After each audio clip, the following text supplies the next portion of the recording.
Welcome back to CFO Weekly, where we're talking with financial leaders about how to build efficiency in their teams, create time for strategy, and ultimately get results. With your host, Megan Weis. Let's jump right in. Today, my guest is Adanma Akujieze.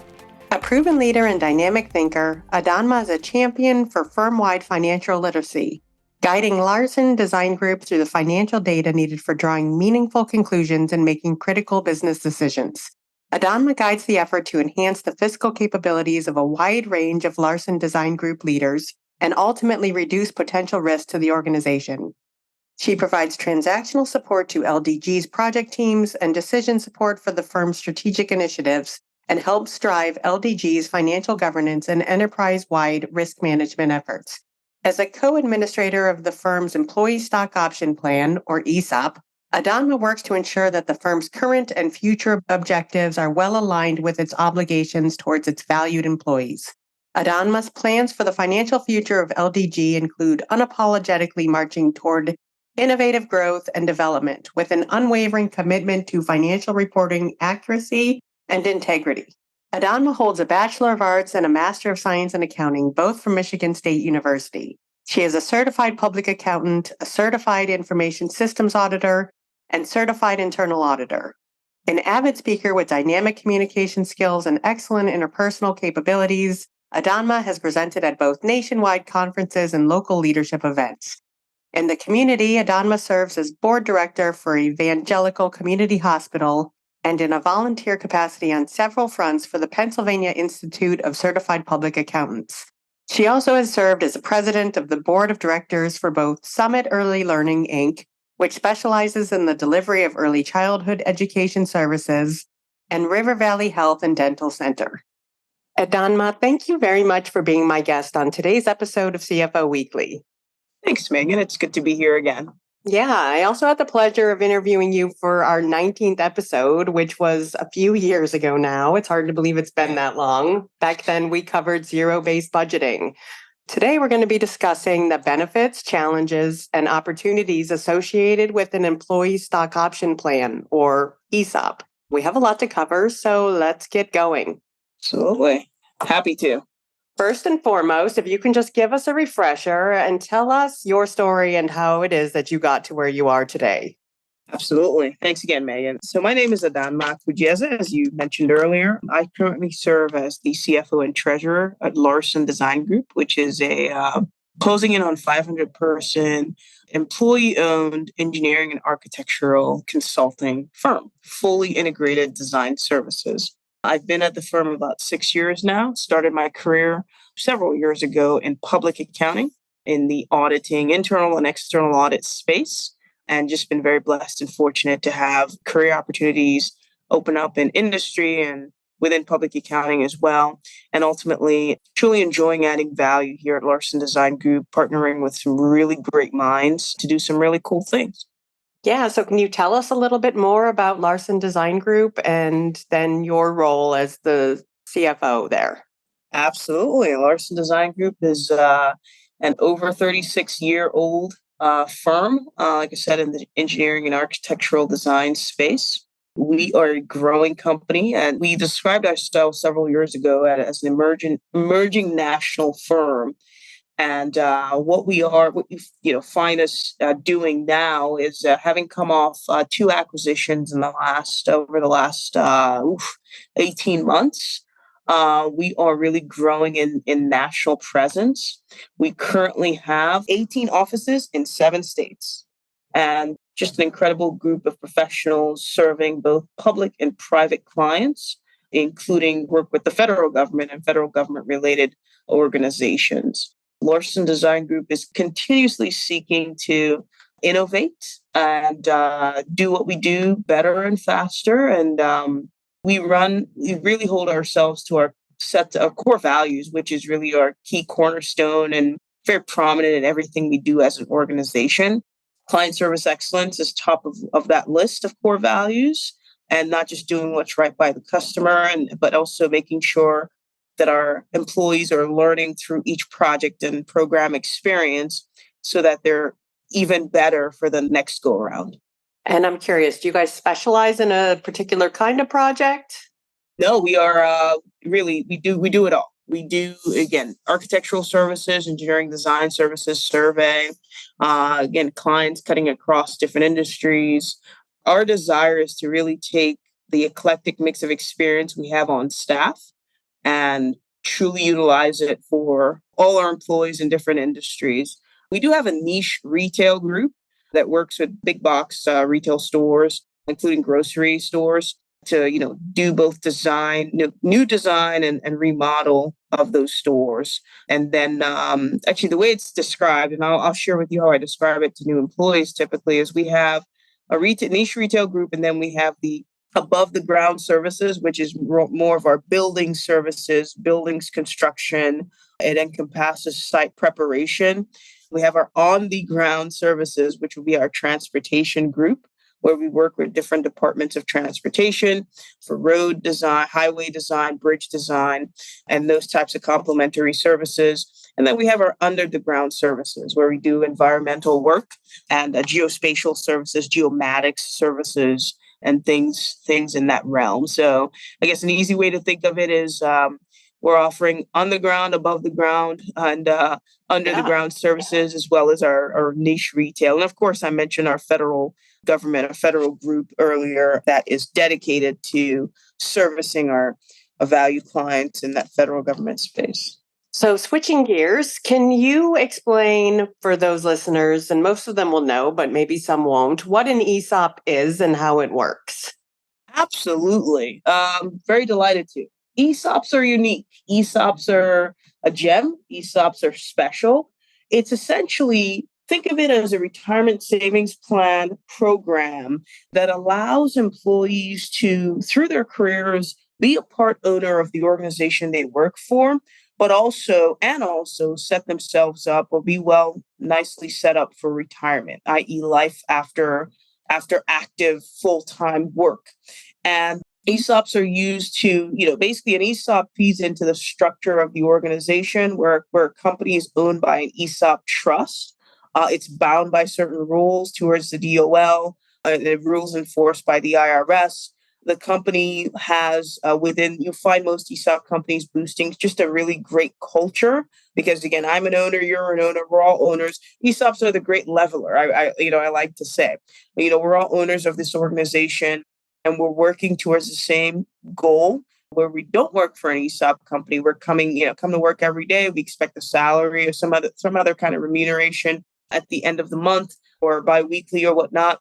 With the ESOP, I know that I'm, plowing away and sort of saving, working towards the future of my family and future benefits for my family upon my retirement, upon my exit from the company. And it's a very powerful tool, I think, to encourage organizational engagement, to encourage posterity, and to encourage, just like I said, that sort of the life, the tenure, the culture of an organization into the future.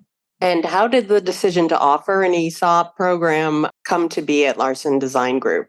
For sure. The organization was partially ESOP owned until 2019, where we completed the transition, a very systematic transition to a 100% ESOP owned organization.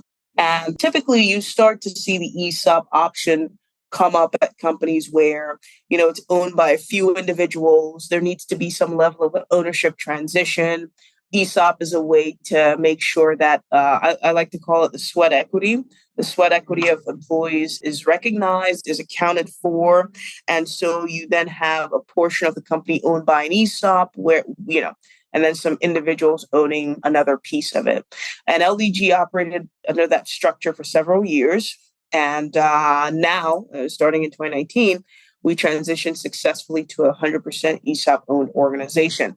It was in the best interest of our employees, one of the most straightforward methods and approach or options that we picked from to preserve our culture while ensuring continued financial stability for a growing organization that, like I said, was sort of facing a fork in the road and a decision to transition former owners safely and just without disruption out of the organization. And is this something that's offered to all of your employees or just certain employees? And How did you come to the decision of who to offer it to? ESOPs are offered universally. In other words, as long as an individual employee qualifies for ESOP enrollment, ESOP eligibility, and there's a plan document much like you would have for a 401k plan or any other retirement savings plan. For ESOPs, our plan document specifies, the number of hours, the length of tenure that allows an employee to then qualify for membership. Upon qualification for membership or qualification for enrollment, then you have basically there's a uniform membership within the ESOP as long as I have the same, the number of hours and the length of experience that it takes. So it's offered universally across all individuals, all employees at the firm. And that is one of the benefits of this type of program where because of that and with that and because of that, ESOP companies are able to be federal tax exempt from federal corporation taxes. And that's one of the big benefits of being an ESOP. And what that does is it allows the organization to reinvest in their employees who have their vested interest again, and they're applying their sweat equity every day they come to work. So it's, again, can't say enough of how excellent of a program, how excellent of an organization structure the ESOPs are for economic and social development. So in your mind, are there any drawbacks to being an ESOP company?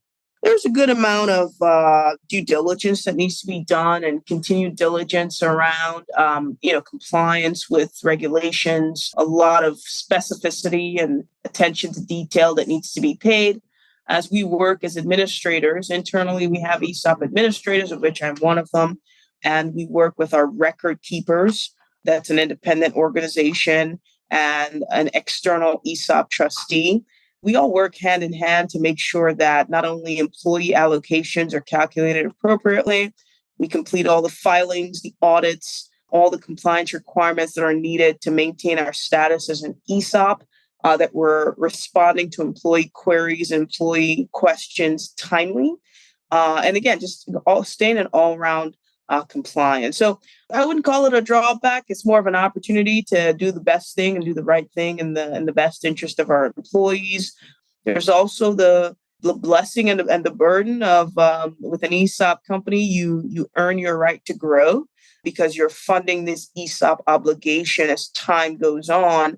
And so there's an internal decision, spoken or unspoken, to make sure we continue to do well and we continue to grow and gain the degrees of freedom that come with growth so that we can, again, maintain and sustain and meet up with our ESOP obligations on an ongoing basis. And how do you think being an ESOP company has impacted the culture and overall morale at the Larson Design Group? Yeah, it's a great question. As opposed to being employees, where each of us are called employee owners. And so just by that change of terminology alone brings a powerful message. It really rings true. As an employee owner, I want my company. So it's my company when I'm speaking as just me, or it's our company when I'm with my colleagues and we're discussing. So I want my company. We want our company to be the best it can be. We want to be mindful of what we commit our company to and how we spend company dollars in spending money, whether for business travel or any other reason on behalf of the organization. I think of it like I'm spending my own. And so it's ESOPs create over time. Obviously, it takes a while to really get the idea inculcated, but ESOPs promote a mindset shift, a paradigm shift that perhaps, just maybe, other companies may struggle to promote just by virtue of, our ownership structure. And I'm curious to know, do these vest over a certain period of time, or is it just when you retire that you're eligible to purchase these?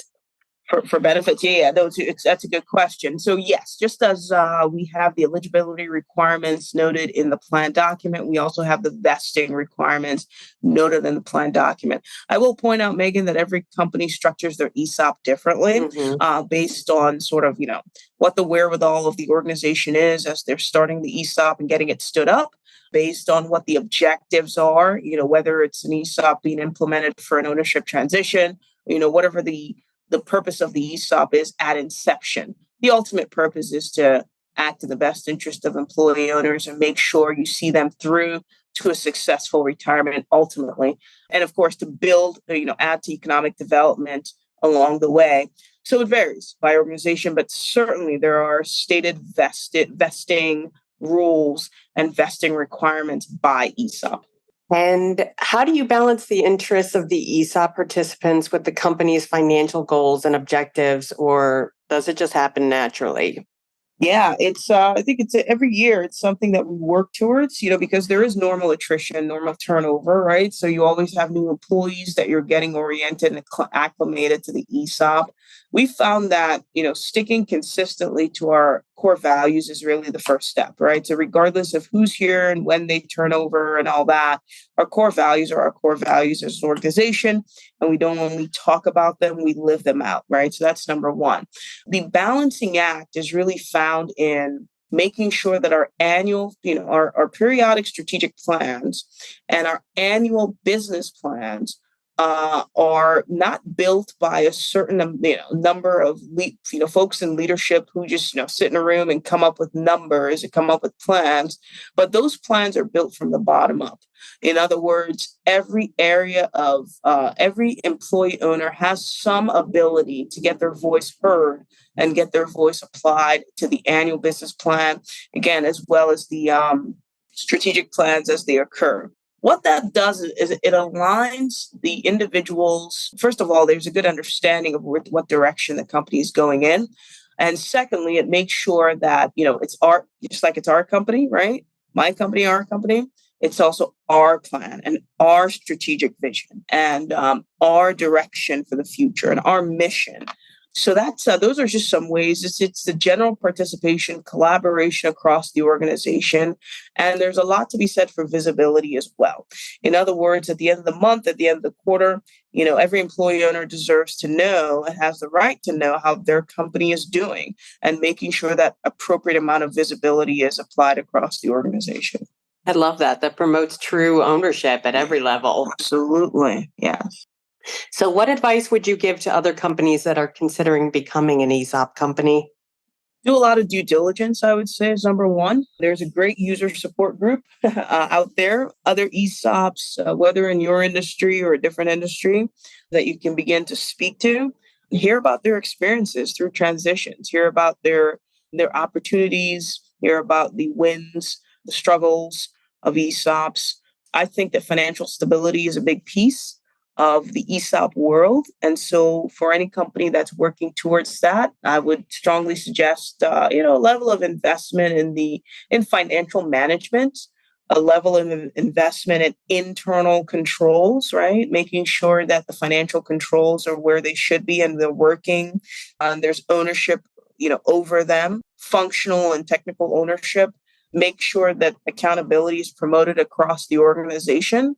ESOPs are a trust building vehicle, in my opinion, right? It's our company. And so, just like we do the free fall activity when we do team building activities, being members and co-owners within an ESOP says I can fall and trust that you will catch me, right? In other words, I do my duty and you do yours, and we're all putting in our best is sort of the trust we come to work every day with. Because one person not doing what they need to do and not delivering on their commitments could truly have very big ripples across the rest of the enterprise. So I think promoting accountability, promoting strong financial controls, and then due diligence with talking to others, getting out there and talking to others outside the organization. Another thing to have in your back pocket as a company considering an ESOP, in addition to strengthening your financial controls and investing in financial management, having a very trustworthy, dependable banking relationship is going to be key. A lot of the ESOP world has a lot to do with financial transactions in and out of the ESOP trust, and making sure that a reliable banker or banking relationship is set up will do the company a lot of good. And can you share any success stories or notable achievements that Larson Design Group has had as an ESOP company? Absolutely. There's a lot of them. October is known as Employee Owner Month. I believe that's across the United States every October. And we have an excellent employee owner committee here at Larson Design Group that conducts ESOP awareness activities, that promotes the employee owner mindset, promotes all things ESOP. And so what our employee owner committee has done very successfully and very excellently every year is come up with a campaign or a list of activities that are very engaging, very interesting, and quite honestly, sometimes entertaining, right? During Employee Owner Month. And employees actually look forward to that.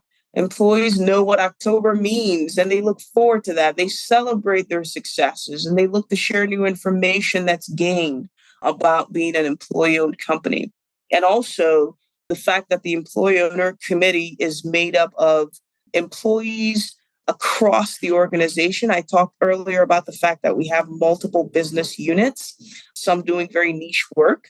So, the employee owner committee has done a really good job of encouraging that membership across the organization, the voices of employees being heard, participation in company activities, and again, a sense of belonging and ownership, which has been really great for our growth as an organization, for our growth prospects, and for attracting and retaining top talent here at Larson Design Group. And how should companies measure the success of their ESOP program? What metrics should they use to track performance and employee engagement? I know sometimes employee engagement in particular can be hard to quantify. Mm-hmm. It absolutely can. I think it goes hand in hand with the performance of the organization as a whole. I think that we see the performance of an organization going the right direction, i.e., continuously improving and increasing.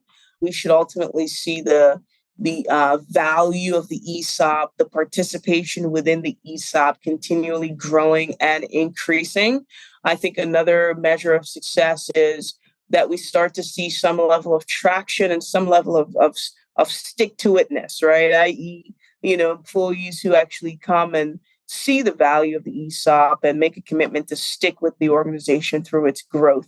You could have a ESOP with a ton of employees, but if none of them is sticking around longer than 2, 3, 4 years, then it's a revolving door. It's people just coming in and going out. But I think one measure of success is being able to see some longer tenured employees in the plan, sticking with the plan, growing with the plan, growing with the organization. That's another key determinant of growth. And how do you see the future of ESOPs evolving? What impact do you think that they will have on broader business landscape? It's an excellent question. Quite honestly, Megan, I don't think we've scratched the surface with how much ESOPs could really do nationwide for economic growth and development. I think that in the last couple of years, we've struggled a little bit with the job market, and a lot of companies have struggled to get employees and, not just hire employees, but also retain employees. I think the entrepreneurial mindset has become a big thing in society lately. A lot of folks who perhaps worked at organizations as a member of a team now want to, own their own enterprise, right? You see a lot of that happening more and more. If only the understanding of ESOPs was out there so that employees knew that, by being a staff or an employee of an ESOP-owned organization, I essentially am being entrepreneurial. I essentially am owning my own company and determining my own fate, if you will. So I think that there's a lot more development to be had. There's several industries that I think could learn more about ESOPs and be really good at it. You see right now a lot of professional services industry and organizations, a lot of participation in the ESOP world through professional organizations because it's a people-driven business. Manufacturing certainly can actually go deeper in the ESOP world. I think there's some opportunity there. Again, I just think there's opportunity to encourage love for work, a sense of ownership, and build a more robust job market through this wonderful, unique tool that's called ESOPs. Yeah, I'm actually, in speaking with you, I'm surprised more companies don't offer it. Mm-hmm. Seems like a brilliant way to get company or employee ownership for one, and to reduce attrition for two, which is really huge in today's job market. Absolutely. And I think for us who are members of an ESOP or employee owners already, I think we need to do a good job of being ambassadors, right? And letting others know about this wonderful thing that we found and that we're happy and pleased and fortunate to be contributing to. So last question, and this is one that I ask almost every guest, but what is it that keeps you motivated? What gets you out of bed in the morning and makes you excited to go to work or just live life? Yeah, no, it's great. It's an excellent question.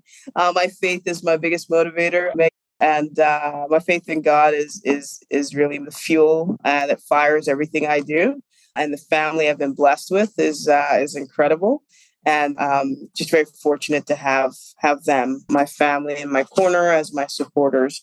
From a work perspective, the ability to not only lead but influence and help shape the careers of multiple young, upcoming, seasoned professionals is an amazing honor and is something that makes me realize that, again, like scripture says, to whom much is given, much is required. And so I take that very seriously, and that motivates me incredibly because my level of excellence really determines, like I said, the trajectory of the livelihoods, the professions, the careers of several men and women that I respect so much and think very highly of. Again, to whom much is given, much is required. Yeah, Adanma, thank you so much for being my guest today. Thank you, Megan. I appreciate your time and you having me on. Yeah, I really enjoyed speaking with you again, and I thank you for finding the time to be here with us today and giving back by sharing your experience and knowledge. To all of our listeners, please tune in next week, and until then, take care. If you're ready to boost efficiency and streamline your accounting processes at significant cost savings, it's time to talk with Personiv. Their people-powered solutions have transformed the delivery of back-office tasks and general accounting functions for decades, partnering with clients to provide everything from accounts payable to payroll services. See what Personiv can do for you by visiting personiv.com. You've been listening to CFO Weekly, presented by Personiv. Please subscribe wherever you get your podcasts to hear all of our episodes. Want to learn more? Check out personiv.com. Thanks for listening.